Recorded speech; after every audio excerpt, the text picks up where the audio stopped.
Welcome to another edition of the Eye on Life podcast, and it's Women's History Month, so we're keeping on that theme, and it is officially go time on this edition. This is actually show number 30, so that's a nice round number. Happy to have Erica, Oliveira, and Ashley. I want to make sure I say the last name correctly, okay? Because this is it Cheretes? Yes. There you go. It's we're already off to a good start. That never happens. I told you I did my research beforehand. It's my job to know the names of I sort of figure it this way, okay? Because we're going to talk about the Power Girls podcast, co-hosts here, Erica and Ashley, right? But I sort of feel like, and I don't know if you've experienced this, but I sort of feel like if I can't even pronounce the name of my guests on the show, I should probably just call it a day. That should be the basic element of a podcast, is getting the names of the guests correct. And there are a lot of politicians and newscasters I've seen, they can't get the names correct. I've never understood that, because I sort of feel like if you're researching a topic or you're researching a person, the basic element should be to get the person's name correctly. Am I wrong? Am I overreacting? I mean, I do overreact a lot on the show. But it just seems like if I can't say Ashley Cheretes, or Erica Oliveira, I probably shouldn't be doing the show. What do you think? I mean, do you guys ever? I mean, do you guys do that? I mean, have you ever messed up a name of the person on one of your shows? No. Okay. Usually we ask ahead of time. Well, again, and you clearly did your homework. So I did do my homework because I didn't ask the question. But yeah, again, that's a basic element. If you don't know the person's name, ask the question. It's really no one will shame you for it. So I want to welcome you both to the show. As I said, it's show number 30. So we've done a couple of two-parters, so it's a little bit more than 30 shows, but we're thrilled. We've been doing this for about a year now. Eye on Life podcast. Follow us, share us, like us, don't like us, whatever you want to do, but certainly tune in. And we're really thrilled to have both of you today, because we're going to learn a little bit more about your podcast, and we're going to talk about some of the issues that you discuss on the show.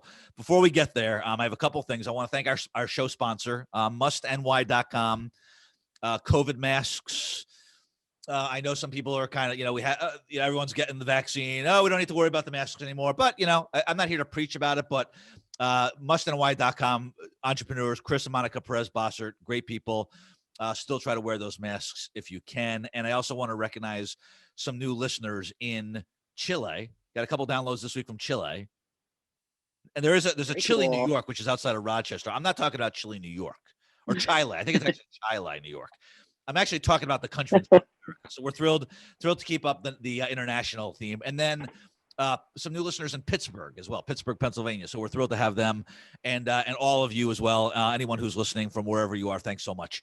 So let me ask you a question, okay? Because I do introduce my sponsor every week. And I sort of feel like we're in a time right now in society where there's obviously a lot going on. And there are a lot of opinions out there. And I know you guys talk a lot about it. We're going to get into some of these things as part of your podcast as well. But the problem that I find sometimes is that where does an opinion end and preaching start? Because, like, for example, I get on, I talk about the COVID masks, right? My sponsor. And I always say, wear the mask. But I don't want to sound preachy.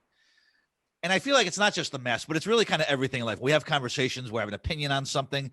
But let me ask you both a question. Where's sort of that line? And maybe you might even tell me, don't worry about sounding preachy. Preachy is okay. I find preaching to be very annoying. I'm sure I do it, so I'm not being a hypocrite about it. I'm sure I do it. But I want to ask you both that question. Where does having an opinion end and preaching start? And what's the distinction? Erica, let's start with you. Sure, I'll go. So I would say it's when you put it out there, but you just kind of let it sit out there. So if you're reiterating again and again, and it's over the top, and you're, beating the proverbial dead horse, it's probably transitioning into preachy territory.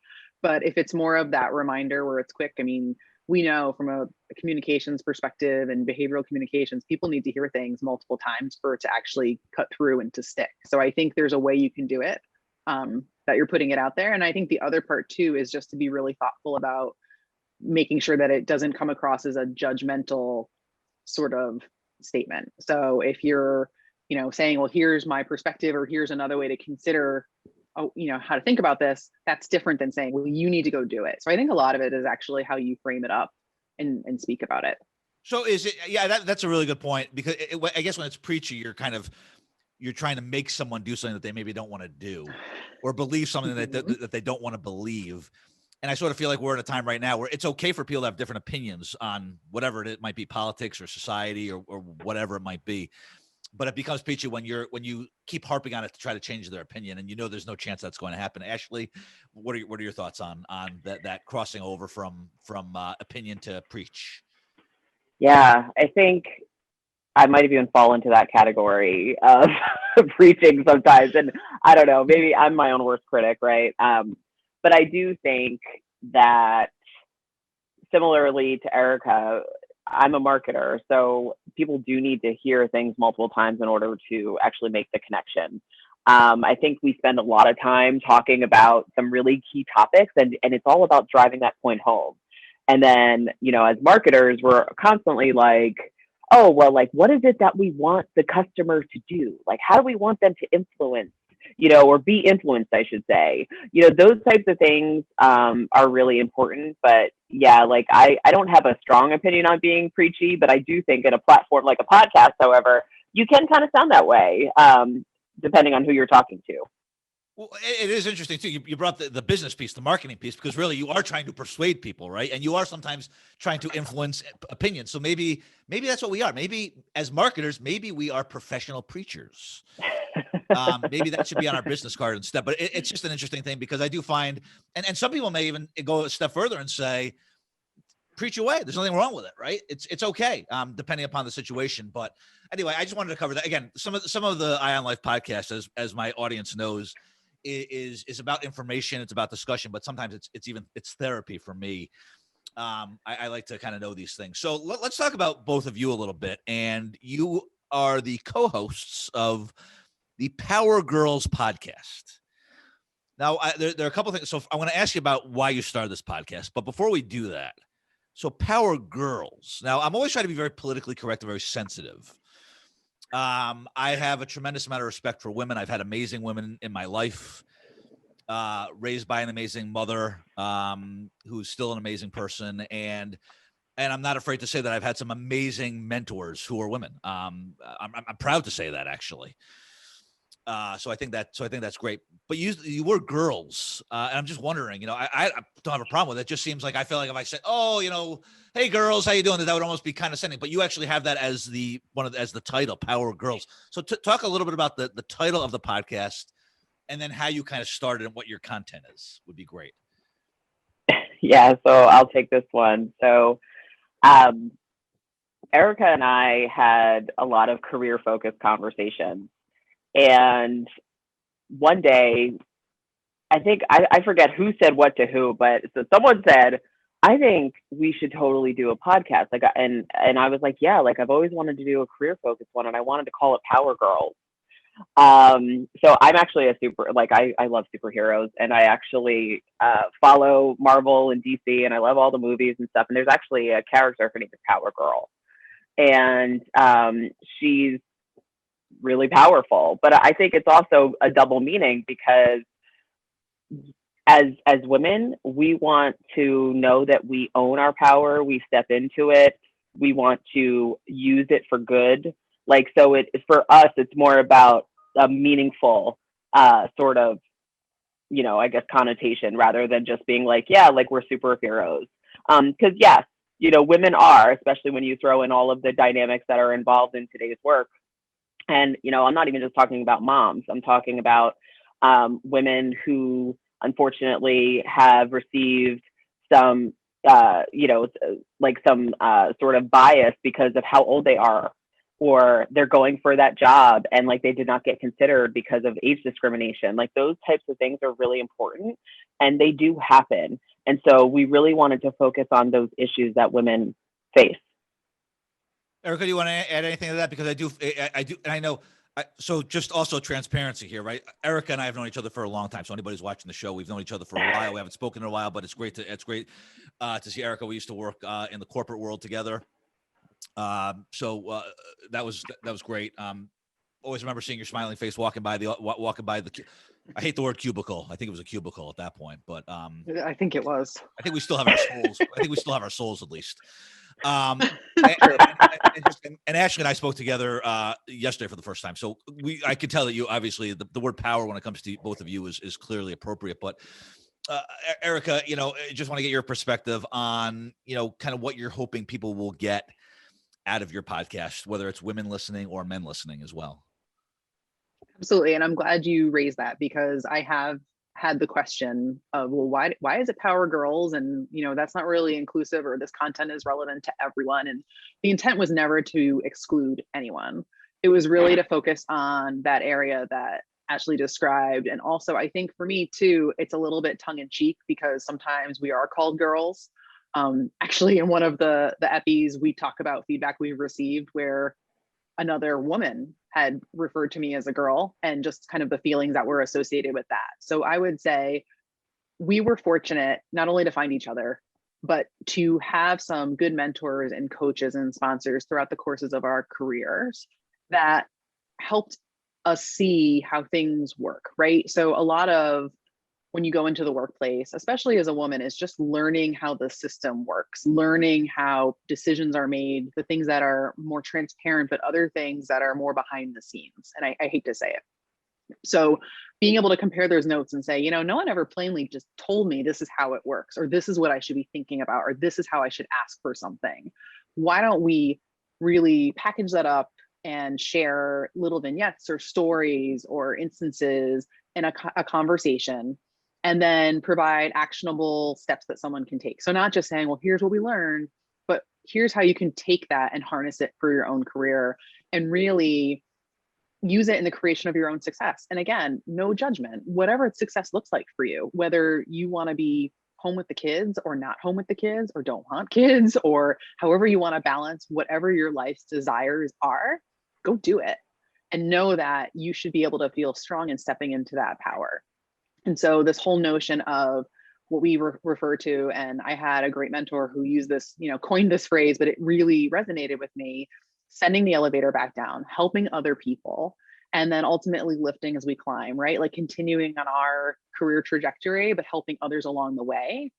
And I think the most heartwarming thing for me is I received feedback where someone thanked me and said, thank you for taking the time to share these types of stories or insights, and helping people who are students just graduating or someone earlier on in their career. I mean, that's really the whole reason we're doing it, to give back, to coach, to help others, and to hear that it's being received in that way, I think is just immensely satisfying.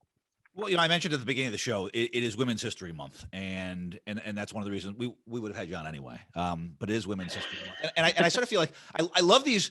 Well, first off, okay, we talk a lot about pet peeves on the show. One of my pet peeves, I'm digressing for a second. I am so tired of all of these different days of every day is something. It's National Pop-Tart Day. It's National Walk Your Dog Day. Could we please stop watering down all these days? Because I feel like Women's History Month is so important, right?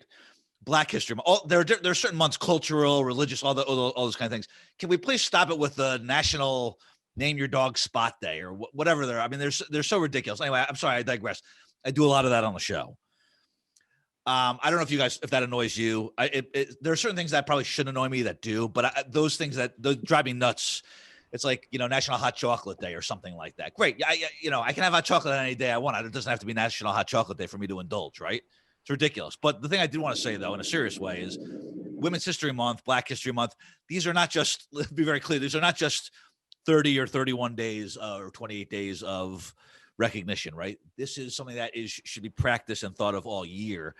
These months that are these months like Women's History Month is a way to highlight it, and kind of call it out for a month, but then continue the trajectory going forward. But one thing I do want to say that you brought up a very good point, like mentorships, right? And one thing that I've heard, and we talked about it offline, right? And we just talked about this. I co-host another podcast with a female who, Barbara Lang, who is a mentor of mine. She's a great partner of mine. And I didn't realize this was a thing, but women helping women, or women not helping women. And in the last podcast I did with Barbara, we talked it's Mean Girls, that kind of thing. So can you enlighten me on this? Because I'm real. I will. You know, I did a little. I looked at it a little bit, but enlighten me a little bit, because I sort of feel like if this is a movement, if we're trying to make sure that everybody's equal in the workplace, if we're trying to, you know, dissuade everyone from discriminating in the workplace, sexism, any kind of discrimination, I would think that it would be a unified approach. But from what I'm hearing, oftentimes women don't want to help other women. They feel threatened or whatever it is. But can you enlighten me on that? Because I'm not going to sit here and pretend that I know a lot about that. Talk to me about that, because it doesn't seem to make any sense to me. Yeah, it's an interesting phenomenon, and I think it stems from several different things. So I haven't personally experienced, but I have heard stories of women asking other women if they would help them or if they would teach them, what they've learned and everything like that. And they've responded, well, why would I help you? No one helped me, which I think is heartbreaking. And something actually that Ash and I talked about before we started the show, and like how horrible that is. I think there's more of a movement around women lifting other women up, right? You'll see memes and you'll see quotes about like fixing each other's crowns and not being judgmental. I think new moms are a particular genre of women that are incredibly judged by one another. So how you choose to feed your child, how you choose to diaper your child. Are you going to plan to have a C-section, or are you going to have a natural birth? Like just all of these places where there are a million different ways to raise really healthy, happy, functional children and members of society, right? Like there are so many ways, and human nature, I think, is just for us to tear one another down or say, ooh, this is different and I need to call it out, especially in the advent of social media, where people feel way too comfortable behind their computers and on their phones saying things that no one should ever say in real life, but it happens. And so really that is a golden thread that we talk about throughout the course of our epis too, and saying, no judgment, like whatever you want to do, you need to figure it out and you need to own it and go, because we know that there are women who may not help you or who may be threatened and will behave in a different way than they could to lift up. So Ash, I know you have a lot of thoughts here too, so please add. Yeah, I think it is common nature, and I'm not a doctor, but in terms of psychology, like I do think that women are just different and wired differently when it comes to their perspective on helping others, but then also feeling not as self-confident themselves. And I think that that's where a lot of this could potentially stem from. So, if I hire Erica and Erica does a really good job, it's like, oh, well, like maybe I'm not good enough. Maybe I did too good of a job, hiring her, and she's like off to the races, she's outshining me. So that's kind of what happens. I also feel very similarly as far as social media, although it's super great and super healthy to be connecting with one another. It also is this culture of saying, look at me, look at me, look at me. I have this perfect life. And quite honestly, it's a bunch of BS. Like, it's really not. No one has a perfect life, and we're all going through stuff. And I used to say this term, we all have our brown word, that we go with. And I think, social media is not perfect, but the pressure to be perfect is what's there. And so I personally turn it off. I just had a kid 10 months ago. He's my second. And here's what people don't know. It took me over 3 years to get pregnant with him. And I was literally throwing in the towel and screaming and crying every day about it. And I still get upset about it. But people never know. Right. Well, you're saying that people sometimes they'll make certain assumptions without knowing without knowing the facts, and they'll make judgments, assumptions. Yeah, that does happen, and it's terrible. I appreciate you sharing that. I see, I can obviously I feel your emotion on that, and I think we are again. I think that that's a whole separate show. I'm going to definitely have you guys on again, both of you on again, because there's a lot there. Yeah. So I understand exactly what you're saying. And I think that, obviously to both your points, social media, I think plays a role in that, and maybe I'm being harsh when I say this, but I kind of feel like if there are females out there that are not willing to help other females, they shouldn't be complaining about any of the things that we're seeing out there. I sort of feel like that would be hypocritical. That would be talking out of both sides of your mouth. Maybe I'm being harsh, but I kind of feel like if you're not willing to help the cause, the movement, whatever you want to call it, I think I'm sorry, we're preachy judgmental. I think that's disgusting, because the mentorship piece is I think is so important when it comes to working. And if we're talking about, especially now where we're going to cover a few more topics here about women and women in the workplace and women in society. I feel like you can't say, yes, I believe in women's rights. Yes, I believe that there should be equal opportunities. But then when there's a woman who's asking me for help as a woman, I'm saying no. Yeah, well, sorry, that just doesn't sit well. No. Do you want to go, Ash? Do you want me to take it? I don't want to step on you. I mean, I don't think it's saying no. I think that they're just more focused on themselves. Honestly, but how does that help? But how does that help the whole movement? I mean, again, isn't it? There should be something. I mean, again, I know not everybody has different personalities. I understand that. But it seems to be a unifying effort that if you're saying this is really important to me, the future of females in society, the future of females in the workplace is important to me. If I have an opportunity to mentor someone, to step up in the boardroom, to possibly have a leadership role, a decision-making role, make an opportunity to be on par with men as far as what they make salary-wise, right? Why, as a woman, why would I not jump all over that? I understand, everyone has their own personality, their own ways of thinking, but I just sort of feel like that'd be hypocritical to say, yes, I believe in this, but no, I'm not going to help you do it. I don't know if it's that cut and dry. Okay. I think it could be just the environment with which you were brought up and the experiences you had. So maybe you're not equipped to know how to help someone else, or maybe you're like, I don't, what I went through, I don't even know how that would be helpful to somebody else. It could be that they worked really, really hard and they feel that others should have to earn kind of the right to have that seat at the table.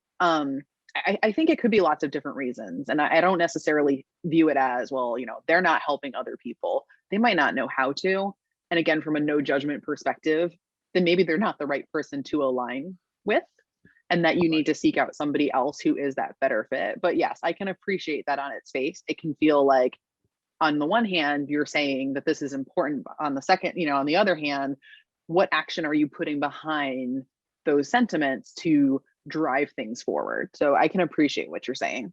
I guess, and again, I probably am being too harsh, but I will say, but there's also, there's not helping, which is one thing. Or saying, no, that I'm you need to do what you need to make the effort. I work for where I am. You need to work for, where you're headed as well. But I think there's also, and again, this is clearly not limited to women.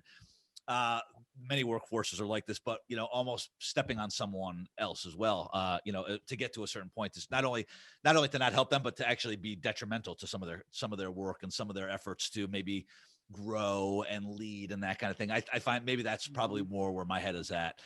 Ashley, do you want to add something to that? Yeah, I mean, I think also, at least, and I can only speak from my experience, but I find that in past roles and past jobs that I've held, people usually want to hold on to me. That's kind of been the common theme throughout all of my roles. And candidly, it's not necessarily because I'm irreplaceable. It's really because I feel like I do a really good job of making them look good. Because I'm a corporate person. I've spent my whole career in corporate environments, right? And so usually the way how it works is there's a hierarchy, right? And the leaders talk to their leaders, and usually that message doesn't always trickle down so far. So I find that it's always about them usually, and their own selfish needs, candidly. Yeah, it's an interesting thing because you read a lot of articles about leadership and whatnot, and I think it was Steve Jobs had a lot of great quotes, and that was a great book. I know it's a male, but he said, you hire you hire people that are smarter than you. Mm-hmm. And that's how you're supposed to do it. Right. And then I remember even in a class, when I was at the University of Hartford, and was getting my business graduate degree, my MBA. And I remember one of my professors saying that as a supervisor, you are judged not based on your work. You're based on the judge of your team's work, which I always thought was very profound, which always meant to me, which my style was always, hire good people. Don't hire people that are lesser than you just because you're insecure about yourself. And when somebody, like you, to your point, Ashley, when somebody is flourishing and wants to grow and has that energy to do that, let them grow. It will certainly come back to help you at some point. Usually, I've certainly found that. But you mentioned something also, Ashley, earlier about some of there was some insecurities and maybe not some people not believing in themselves or believing that their ideas are the right ones or believing that they should have a seat at the table. And as I was getting ready for the show, a very, very good and very, very smart woman who a friend of mine talked about imposter syndrome. And I thought that was really interesting. I had heard of it, but didn't really know too much about it. And I know, again, that can be not just for women, but I know I saw some articles specifically where it does relate to women. And my Barbara Lang, who, again, I do a lot of work with, I did Barbara's Banter, her podcast with her, talked about oftentimes she's been in boardrooms where she will come up with an idea. She will state it. It'll be passed over. And then literally 2 minutes later, a male in that same room is saying the same exact idea verbatim. And everybody's jumping on that person saying, oh my God, what an amazing idea. And Barbara does not have imposter syndrome. She's the opposite. She's like, wait a second, didn't I just say that? But I didn't really. So talk a little bit about, I don't know if you've ever experienced that where, again, we're talking about self-worth here. And I think that's a really sad syndrome, the imposter syndrome, because when people have great ideas and whatnot, they should be celebrating it and feeling confident in stating what they have to say. Have you ever experienced that or know anybody who has or have anything to say about that syndrome and maybe how we can overcome it? Either one of you? Ari, you want to go first? No, Me first? Go Okay. first. So yes, it's one of these weird things for me, candidly. I think imposter syndrome is actually what also pushes me further and makes me really good at my roles and the jobs that I'm doing, and just really pushes me forward. I'm not here to argue healthy or unhealthy, but I would say that imposter syndrome is actually, I think, what makes me really good at my job, and has been a common thread because, I always want to outdo myself, right? But I also think that what you're talking about, Brian, as far as someone being in a meeting with other colleagues and then being like, oh, I have this great idea, and then it gets passed over and then someone else says it. That's happened a lot, especially in some of the larger marketing teams that I've been in. I've watched kind of the not always the men, but kind of like the favorites of the room. You kind of know who the leader loves, right. And they get listened to. And so I'm not here to solution for that, but usually what I do in those types of situations I'll say something like, that was something that I previously suggested at this time. Because honestly, you really need to have them know and realize that is something that originated from you. I've even actually had people say, take credit for an entire something that I had done myself. And I'd been like, oh, well, actually, we worked on that together and the idea came from me. And, just so you know, Larry, whatever, these are the outcomes that we were targeting, something like that. Yeah. Because it's not about credit, but it is about taking accountability and trying to show, you are a team player and you were involved. I agree. It's not about taking the credit necessarily, but how do you, again, we talk about life is all about balance, right? Whether it's in the workplace, at home, balance is key. But I guess my question to you and Erica, I want to get your input on this as well. How do you not sound self-serving in a situation like that? Because I understand what you're saying. I think we've all been in that situation, and not just at work, but even, you're hanging out with your friends at a bar and a friend has an issue, right? They're having an issue and you come up with this great idea and another friend takes credit for giving them the idea. This happens in life. It's not just in the workplace, but but we're talking about the workplace here. how do you not sound self-serving in that kind of situation? It seems like it's almost impossible. It's like a no-win situation. You either don't get the credit that you're due, or that you're owed. Not owed. I don't like the word owe, but you should be getting that credit, or you sound like you're tuning your own horn. Yeah. I think it's okay to just reference like where you heard it from. They're like, yeah, like I'm so glad that you thought that was a great idea. Tom and I were talking about that, and I advised him that this would be a really interesting idea, and these are the desired outcomes that you would get. Something like that. Like, that's obviously super professional. If you're at a bar, you're not going to be talking like that, right. Probably. But yeah, I mean, I agree. I've been in situations where it's like you got to like either let it fly or you got to like step in. And I think it's also about making the right choice in doing that. Exactly. Go ahead, Erica. I want to hear your take on this. And the other thing I also want to add, Erica, before you answer, because I want to throw this in there as well. Sometimes, we've heard sometimes the double standards, right? A strong woman is often looked upon negative, in a negative way, or can be looked on in a negative way, whereas a strong man, right, is positive and a go-getter. So I want to throw that into the equation as well here, because I think that plays into the whole imposter syndrome and kind of what Ashley's talking about here as well. How, I've always known you, Erica, to be a strong person, strong personality, really talented, good at what you do. Thank you.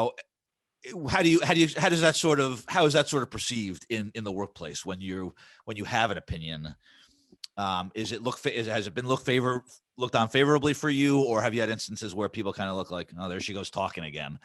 How is that? What kind of experiences have you had with that? So I've been pretty fortunate. I would say I haven't really had situations where people have, taken something that I had said and played it back and gotten the credit. I think, kind of building upon what Ashley said, it's knowing when to intervene and when not. I think a big piece of it is who the audience is. So if your manager kind of knows what's up, or their senior leaders know what's up, I'm not sure if a public correction is necessarily warranted or needed.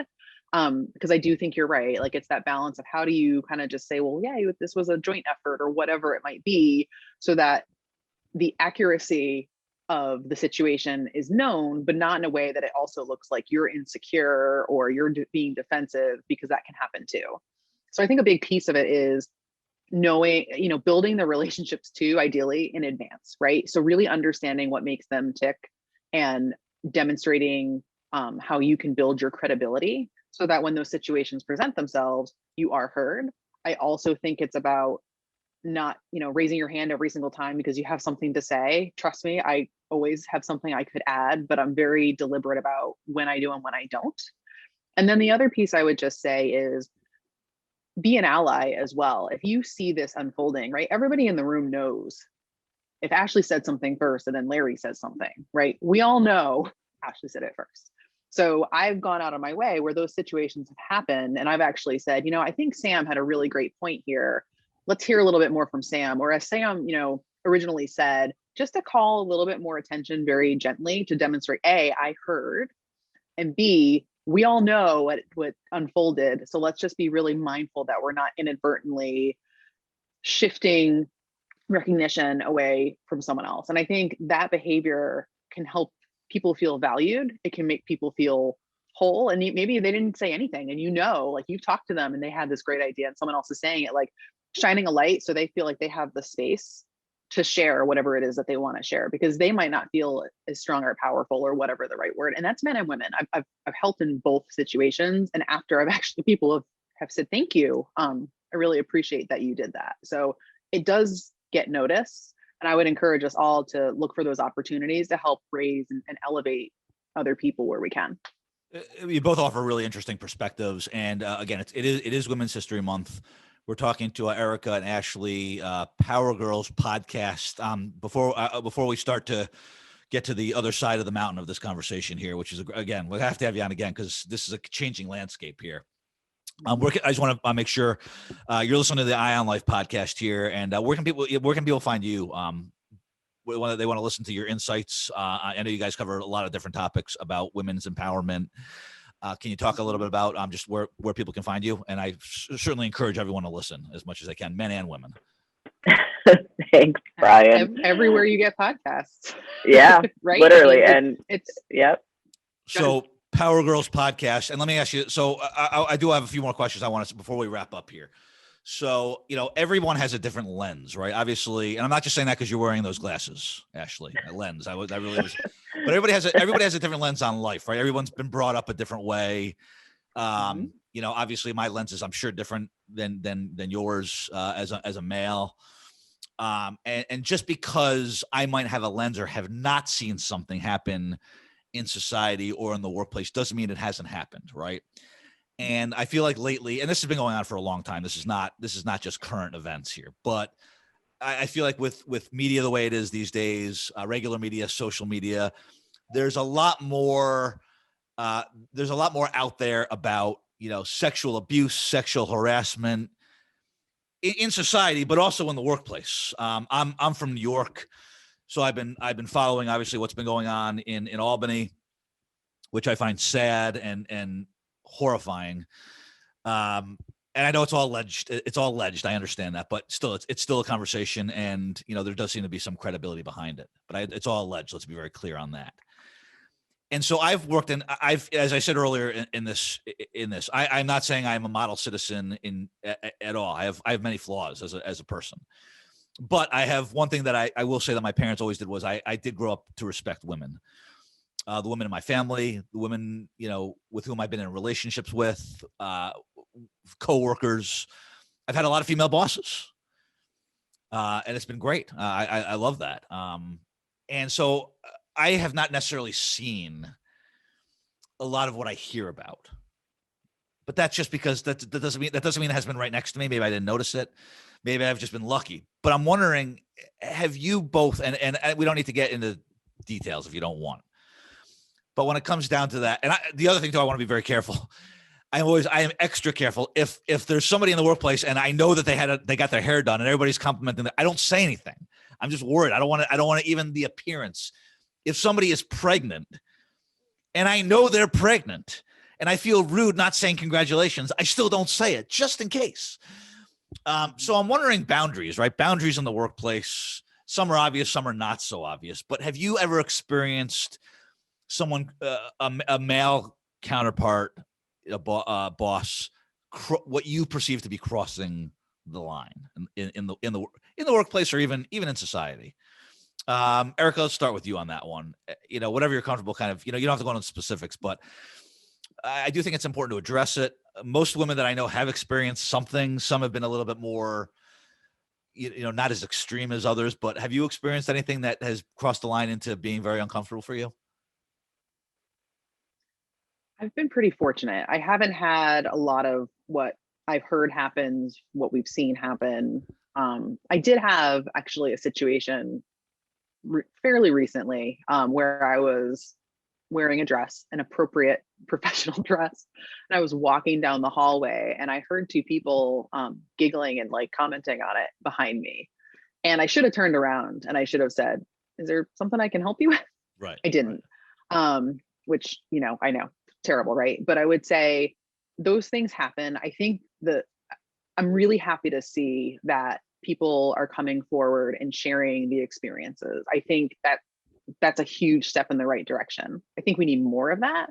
But I think it's really, really tricky too, because it's not clear what's appropriate and what's not appropriate. In some instances, the line is incredibly clear. But in others, to your point, right? Like, would I be offended if you commented and said, "Oh, your hair looks really great"? Personally, I would not be. But other people, I can appreciate how they might be feeling objectified. So I think it's really, really a slippery slope, and erring as conservatively as possible to not, to be, I appreciate that you're very thoughtful about those things. I don't think necessarily everyone shares that.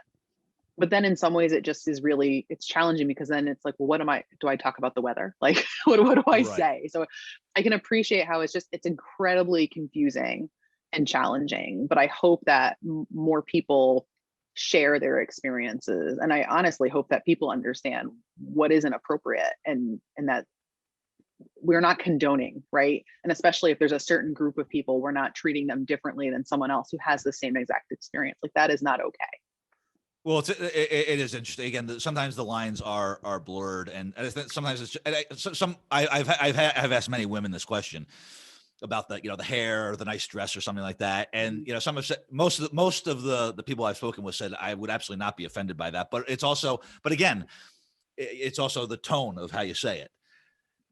Oh, nice. Hey, your hair looks great. Nice. Oh, your hair looks really. I mean, again, it depends on the tone, how they look in your eyes. Probably, I don't know. It's just very slippery. So probably sometimes better off to just not say anything. I feel rude sometimes, but nonetheless. Actually, I want to ask you kind of the same thing. Has there been anything that you've experienced that's made you feel uncomfortable in the workplace that maybe impacted the job that you're doing, or you've had to say something to a supervisor, or have you been lucky? So I in corporate America, I've been good, unscathed, all good. Right. Also I'm kind of oblivious when it comes to that kind of stuff too, because I'm just a friendly person. Back when, pre-COVID, like I would like shake everybody's hand, give everybody a fist bump. Even I'm a hugger. I do hug a lot. So just a fair warning. But I think that, yeah, I mean, and I can appreciate that you're like, I can appreciate that you are very careful about like, the way you say things and, the types of things that you say. If you told me my hair looked nice, you told me you liked my glasses yesterday, it doesn't bother me, just like I would tell you like, hey, like I like your glasses, Right. Just last week I actually commented on someone that I saw on video, and him and I were close, but I was like, yeah, oh my gosh, you shaved your beard. Like, you look so young, right? So, but I think the other part of it though is consent. Like if that means you feel uncomfortable, like you should tell the person, because that's what harassment is. So if you say no and that person still does it, then that's harassment, right? Right. But as humans, we're perfectly imperfect, right? So like, we say things and do things that just feel more like natural to us, because that's just how we are. I will say that when I was in my younger years and like in high school and stuff, yeah, there were a bunch of perverts where I used to work, and it was just not really a fun place. And it made me feel really uncomfortable when people were staring at me. Those types of things are not okay, especially when I have actually said, like, do you see something you like? Like, why are you looking at me like that? I don't like that. Stop. But yeah, I mean, luckily, when people do or men in particular have kind of objectified me, I usually don't know, and I'll give you an example. So when one of my first roles out of school, I would be like sitting at my cubicle, and I worked in a very male dominated industry, and some of the men would like literally just walk past me and like do like a double take, because they're not like used to like having, I guess, attractive women working with them, so, and my boss at that time would laugh because she was a female, but no one would ever say anything, so they were respectful about it. But it was very funny because she was even amused at the fact that like they couldn't really hold it together themselves. But I never knew. It's interesting, and I think that one of the points also, I think that it is very interesting. And again, if it happens once, sometimes people slip. I'm not condoning anybody saying anything inappropriate, but then if it starts to repeat itself. But the other thing too is I think that sometimes a statement can come out and be completely benign. Like some people are just socially awkward, right? They say something that, and if you bring it to their attention, they're mortified. Or, oh my God, I'm so sorry. Mm-hmm. And then there are other people who use that sexual harassment as power, right? Which we've seen a lot, in politics and Hollywood, all over. So I think that's also a distinction as well. I want to ask you both I have a ton more questions, which is again, I'm not getting everything in here because I'm fascinated by this topic. But and I'm going to sound cliche here for a second, but if you're not part of the solution, you're part of the problem, right?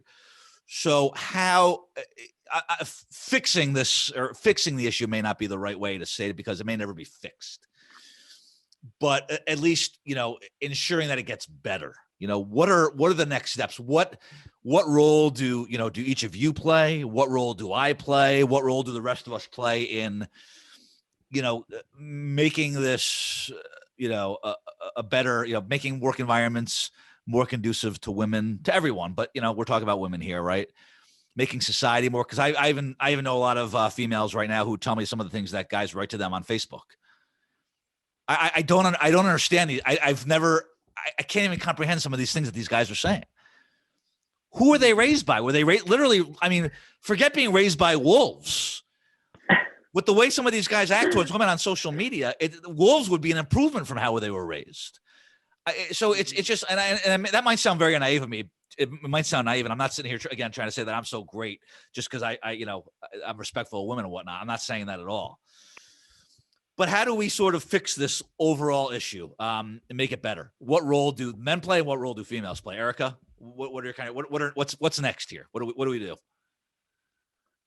So I think feeling, as much as it feels uncomfortable, to be secure with knowing that it's okay to help other people, and you're not always going to win, right? There might be times where you teach them everything you know, and they take that and they run with it like it was them, and it's going to hurt. But you know what? You did the right thing. You had the right morals. You made the right choice, and then you keep doing what's right. And so I would say, looking for opportunities where you see others. If something isn't right, then raise that up. Then support them. Then help them however you can. If people are saying inappropriate things, absolutely report it. I mean, those should be like pretty big no-brainers. But I would say for the smaller, more of just women helping other women, surrounding yourself also with women who feel similarly, right? So finding those people who agree that, yes, we should be helping one another and that we shouldn't feel threatened. And even if we do feel threatened, we should kind of put that in a box and be helpful because it's the right thing to do. I'm a big believer in karma, and the universe is going to return that back to you in some form or fashion. So, it can feel uncomfortable. It can feel threatening. I understand all of that, but trying as much to aspire to be how you would like it to be more so. And again, whether you're a man or a woman, you should be helping anyone. You should be looking to be inclusive. You should be looking to include lots of different perspectives and people in decision making. This is a human issue. This is not just limited to women. I mean, I think we have pointed examples, but you can take any portion of our population and it's happening, whether on a smaller or large scale, and it's not okay whether it's small or large. So I think it's those kind of tenets. If you can use those and apply those each and every day, then we can collectively shift where we are to a place that's much more equal and that we're, just a better humankind. Right. Overall. I mean, and again, I know we're talking about the whole, women empowerment today, but this is really actually applies to everyone. Everyone's been discriminated against in one way or another. Mm-hmm. And I would get to Ashley a second here, but I know, like, with all the discrimination that's going on in society right now, and a lot of people will brush it off and say, well, that doesn't really apply to me. But what I'm noticing is that there's plenty of hate to go around for everyone. So if we brush it aside, I don't care who you are, what your background is. There's a lot going on now with the Asian hate, right? And I don't really get political on this show. And people might brush it off. Well, I'm this, that, or the other, so that doesn't really apply to me. Well, if we keep heading in this direction, right, with this hatred and vitriol in society, eventually somebody's going to find something to hate about you, and you're going to be a victim. And so I just caution people to always realize that if it's happening to someone else, it's coming your way at some point if we're not careful. I don't care what you look like. I know that's digressed a little bit, but I find that to be frightening, that people brush that aside and that, that doesn't matter. We should all be, whenever somebody else is attacked verbally, physically, based on how they look or what their views are, be very, very afraid, because that's coming for you next. I'm not saying in a threatening way. I'm saying it just, again, that's how society's working. There's a cycle here. Ashley, as far as what's next, what are your thoughts? I imagine it's got to be somewhat disheartening to kind of see some of these stories every single day in the paper. I get disheartened as a male to see them. But so what's next for you and your role in this whole thing? So for me, it's very black and white. It's the golden rule. How would I want to be treated? And also, am I emulating that behavior for my sons and my kids? So if my kids see that I'm treating people with respect, or if I'm not treating people with respect, no matter what what background they come from, what skin color they are, like all that stuff. I'm a very empathetic person. Erica and I talk about like my empathetic, Right. and so I think I feel things a lot of times. So I think that it's really about, if I had a daughter, or if and I have two sons, it's also about the way my husband treats me, and things like that too. So I really believe that we can't just say things anymore. We have to show. And, oftentimes, like, I'll see things, or even if like I get, I'm a New Jersey native, so we drive like New Jerseyans here. I feel like if a situation happens, like and my son's in the car, I need to explain to him, what transpired, and like how that might have made that other person feel, or whatever whatever that is. But it is about behavior for me, and showing that in a positive way, and doing better, rather than just talking. Well, you're both doing great work. It's the Power Girls podcast. You can find that on all platforms. It's a great show. I listened to a few of the episodes. Eppies, as Erica says. I need to get the lingo down. I know at the beginning of the show that we talked about, being preachy or whatnot. I would just kind of wrap. Well, there's really no bow to wrap on this because it's an ongoing issue.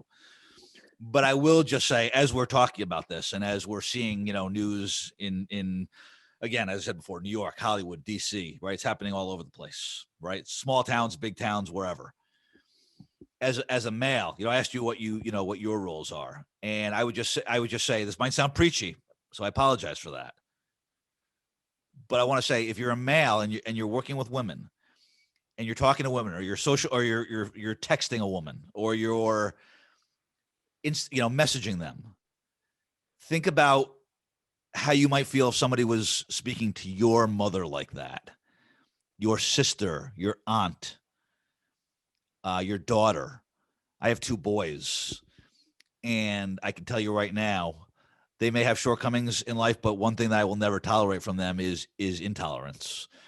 And I always say to them, would you want your mother to hear you say those words, right? So not everything has to be, life-changing or life-altering, or, this game-changing thing. But as we're in society together, and one of you said it, kind of treating others like you want to be treated.